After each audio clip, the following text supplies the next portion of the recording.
Tabe, jumpa lagi dengan saya di Negara Bijaksana, channel yang membahas sebuah persoalan populer di Indonesia secara bijaksana dan dijamin dengan pemikiran terbaru.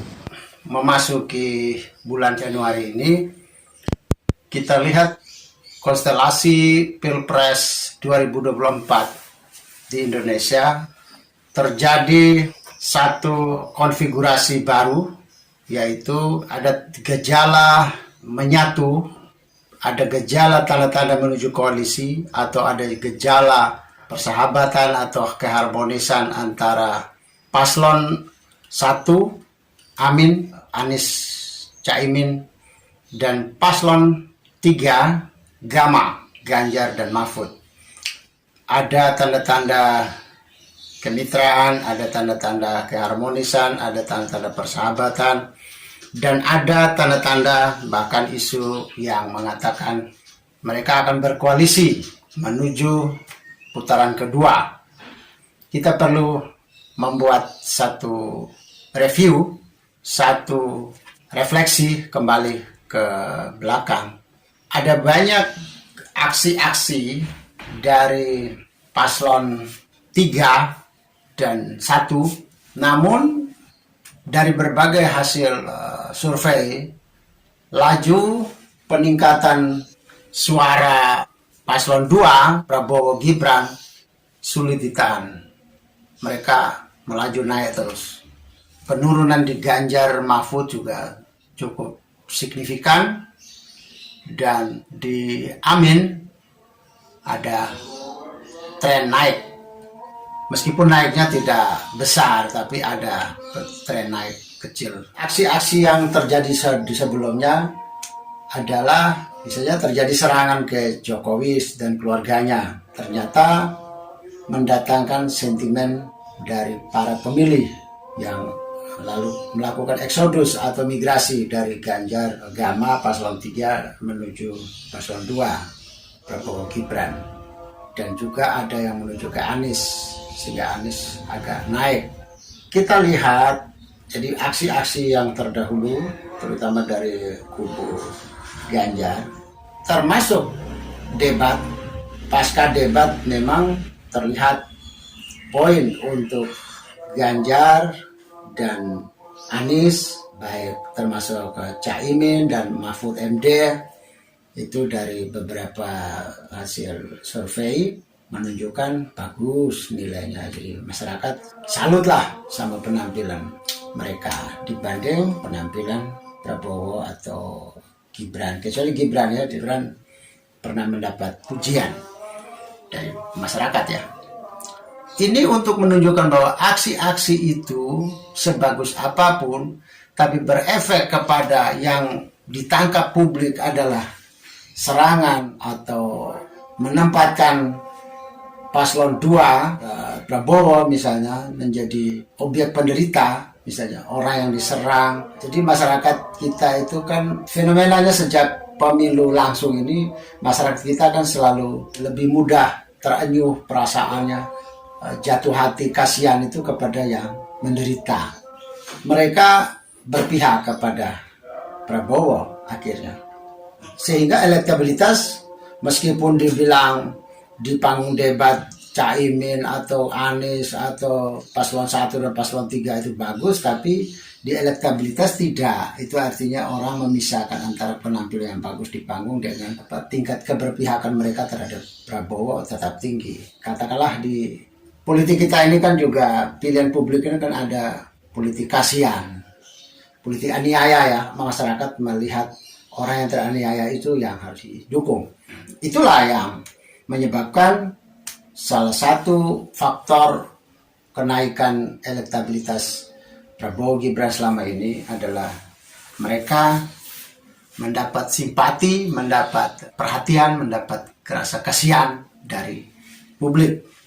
Sekarang pertanyaan kita adalah, kalau terjadi sahabatan, keakraban, dan kelihatannya akan menuju ke pembentukan semacam koalisi atau semacam persatuan antara kubu paslon 1 dan paslon 3 ini, apakah ini akan berefek bagus terhadap elektabilitas paslon 1 dan 3, atau malah kebalik, apakah tidak akan berefek positif bagi menguntungkan paslon 2 Prabowo dan Gibran?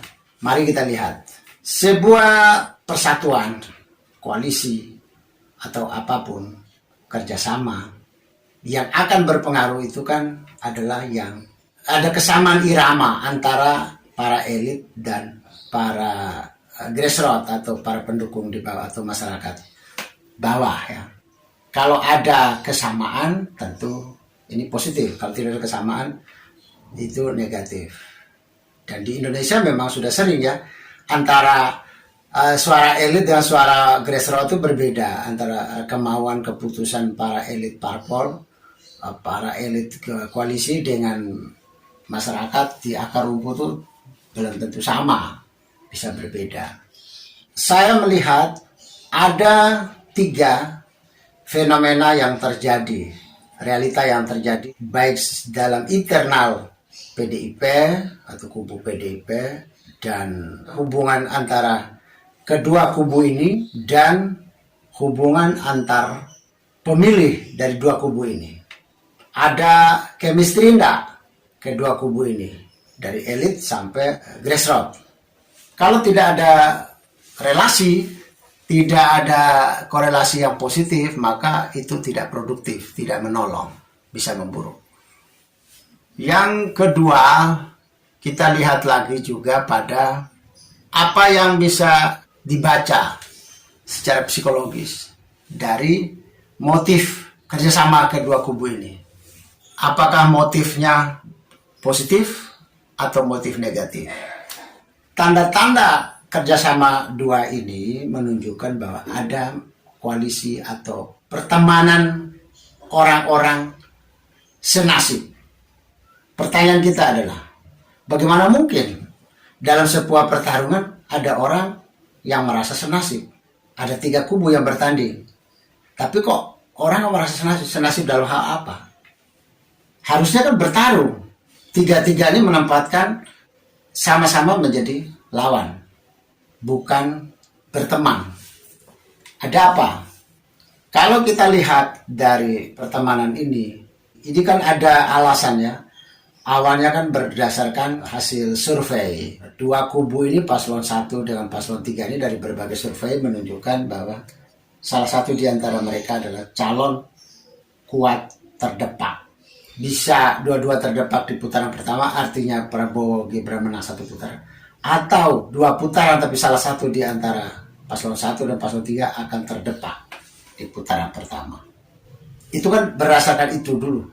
Berdasarkan kesamaan baru terjadi sebuah koalisi atau sebuah persahabatan, karena ada kesamaan. Kesamaan apa di sini? Ada kesamaan nasib. Nasib sebagai kubu yang mendapat penilaian elektabilitas dari berbagai survei sebagai pemilik elektabilitas atau pemegang elektabilitas rendah. Sehingga orang bilang nanti sesama orang kalah menyatu. Ada kesamaan nasib. Itu artinya persatuan ini menunjukkan bahwa ada pengakuan kekokohan paslon 2 dan pengakuan kerapuhan di kubu 1 dan 3. Itu ada pengakuan secara implisit bahwa lemah di dalam dan betapa kokohnya paslon 2. Secara psikologis, perasaan ini menunjukkan perasaan kurang percaya diri lagi. Perasaan pengakuan terhadap paslon 2 yang begitu dasar, kuat, dan perasaan pengakuan bahwa kami lemah, kami tidak kuat. Maka harus bersatu supaya kuat. Kalau sendiri-sendiri tidak kuat. Pengertiannya macam itu. Sehingga perasaan ini sudah cukup mengganggu percaya diri, mengganggu sikap kejantanan, mengganggu performa untuk tampil bertarung, sudah mengganggu. Itu seperti orang sambil bermain tapi sambil pesimis, sambil bermain tapi sambil tidak percaya diri. Seharusnya dalam sebuah pertandingan 3 semua menempatkan yang sama. 1 menganggap posisi 2 dan 3 sama, paslon 2 dan 3 sama menjadi lawannya. Paslon 2 menganggap sama, 1 dan 3 adalah lawan dia, paslon 3 juga begitu, sama. Paslon 1 dan paslon 2 adalah lawan. Tapi dengan keharmonisan, dengan jalan yang dirintis sebagai kemungkinan mereka akan menjadi satu koalisi lagi, menyatu antara paslon 1 dan 3, itu sudah menunjukkan tidak percaya diri dan mengakui kekokohan, ketangguhan paslon 2. Jadi itu akan mengganggu performa, mengganggu niat bertarung, mengganggu strategi, bisa buyar, tidak percaya diri. Yang kedua, apakah persatuan elit antara paslon 1 dan 3 ini bisa terjadi secara homogen? Kalau di dalam kimia itu misalnya percampuran yang sangat matang karena sama unsurnya.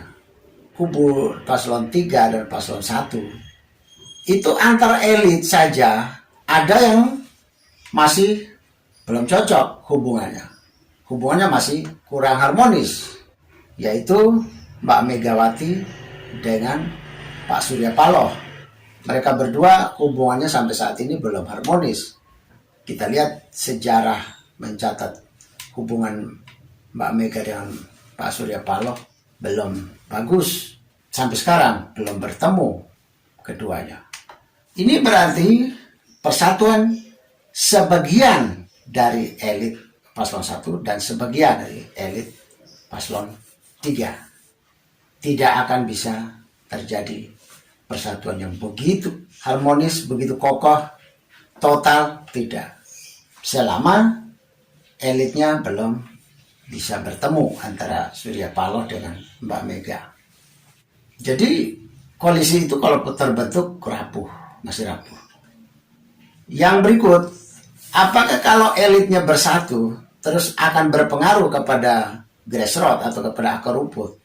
Misalnya kalau Prabowo itu 43 atau 46, terus nanti lawanlah dengan Amin dan Gama ini, paslon 1 dan paslon 3, akhirnya mereka dapat 48. Apakah akan terjadi seperti itu statistiknya? Belum tentu. Itu kan kalau jadi 20 tambah 28 jadi 48, itu asumsinya penyatuan di atas sama juga dengan penyatuan di bawah. 100% di atas elitnya menyatu, terus akar rumputnya juga menyatu 100% juga. Itu baru jadi.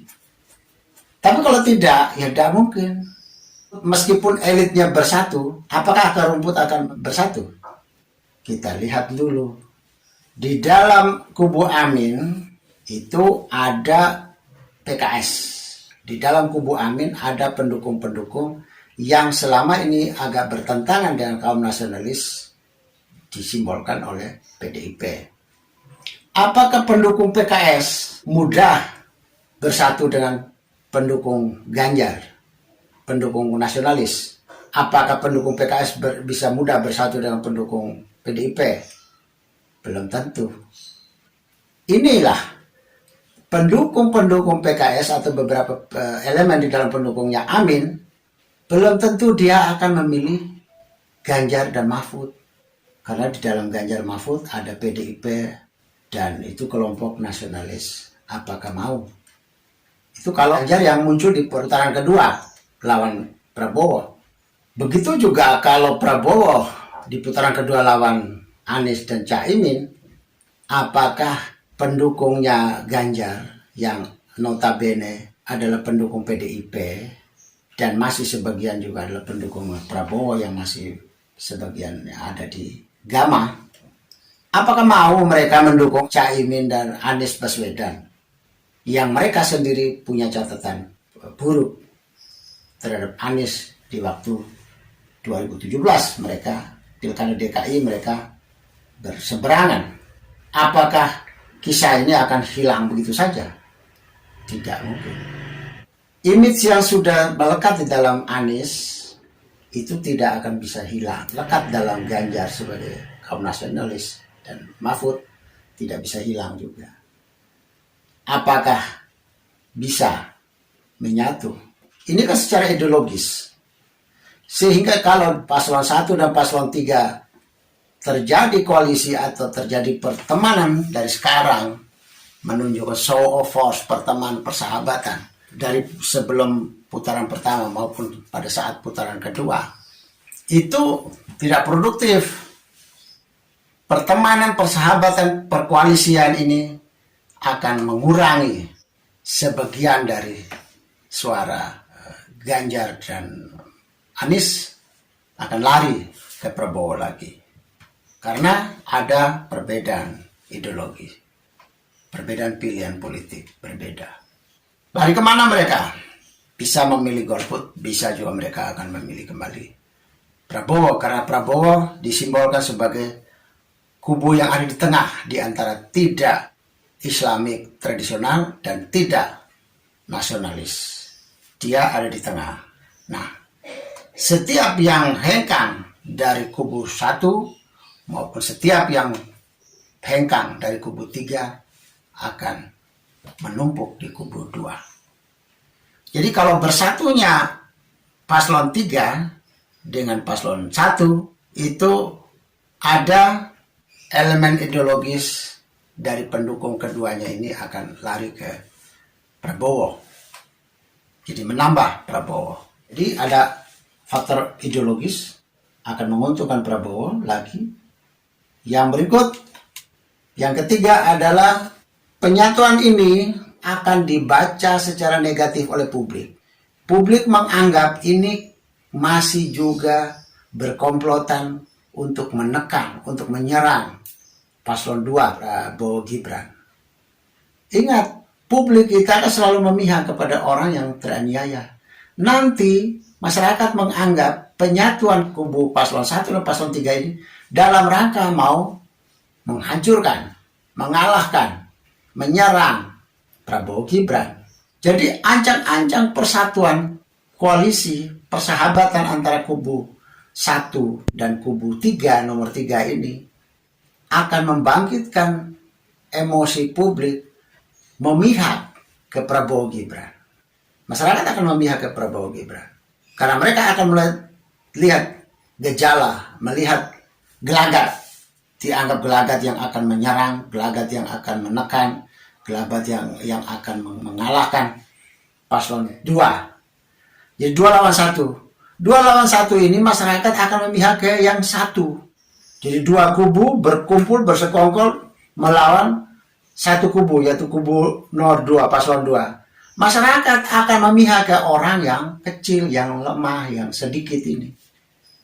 Ini tidak menguntungkan. Jadi koalisi persahabatan, kemitraan antara 1 dan 3 akan membawa suasana yang kontraproduktif bagi paslon 3 dan paslon 1. Tapi menguntungkan paslon 2. Karena 1, menurunnya kepercayaan diri atau motivasi perjuangan di kubu 1 dan 3. Terlepasnya perbedaan ideologi antar para pendukung di akar rumput antara elemen pendukung Amin dan elemen pendukung Ganjar. Itu ada perbedaan ideologis. Nah, mereka ini yang akan lari karena mereka merasa aspirasi mereka sudah tidak bisa tertampung di situ lagi. Mereka akan melarikan diri ke migrasi ke Prabowo lagi. Dan yang ketiga adalah politik aniaya masyarakat kita memihak kepada yang lemah. Prabowo, Gibran, 1 kubu ditekan melawan 2 kubu yang bersama mengeroyok dia, maka masyarakat akan memihak kepada Prabowo Gibran yang cuma 1 kubu karena akan diserang, dihantam atau dikalahkan oleh 2 kubu, 2 lawan 1. Publik akan kasihan kepada yang 1. Dan itu tidak membawa produktivitas atau tidak membawa elektabilitas yang baik bagi kubu 1 dan kubu 3. Itu terjadi di Indonesia, Pilpres di Indonesia ya. Kalau di negara bijaksana, kubu paslon 1 dan paslon 3 tetap dengan menempatkan 1, 2, 3 sama-sama adalah lawan. Tidak ada kawan.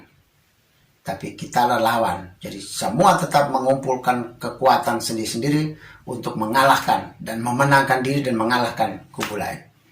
di atas panggung, di atas pertarungan. Yang berikut, ketika setiap kubu tetap berdiri sebagai petarung dan dua kubu lainnya tetap dianggap sebagai lawan, maka memastikan sinyal kepada para pendukungnya bahwa jagoan saya tetap pada ideologinya. Saya tetap di sini. Tapi kalau akar rumput melihat ada penyatuan di elit kubu 1 dan kubu 3, maka akar rumput melihat bahwa ini secara ideologis mereka sudah kehilangan saluran ideologis mereka. Kalau di negara bijaksana, paslon 1 dan paslon 3 tetap tidak berkoalisi sampai kapanpun, tetap bertarung sama, menempatkan Prabowo di mata Anies, Prabowo dan Ganjar sama sebagai lawan, di mata Ganjar, Anies dan Prabowo sama-sama juga sebagai lawan. Tidak ada kompromi. Selamat bertarung dengan damai. Jika Anda setuju dengan saya, Anda seide dengan saya, berarti kita berada pada satu perjuangan yang sama, yaitu ingin melihat Indonesia menjadi lebih baik, Indonesia menjadi negara yang bijaksana yang kita impikan. Caranya adalah dengan Anda memberi dukungan dan berpartisipasi dalam channel ini. Subscribe di bawah channel ini, bunyikan lonceng di sampingnya untuk menunjukkan Anda berlangganan secara gratis, dan ada pemberitahuan setiap kali saya mengirim edisi baru. Dan jika Anda setuju dengan ide ini, jangan lupa bagikan ke semua relasi Anda.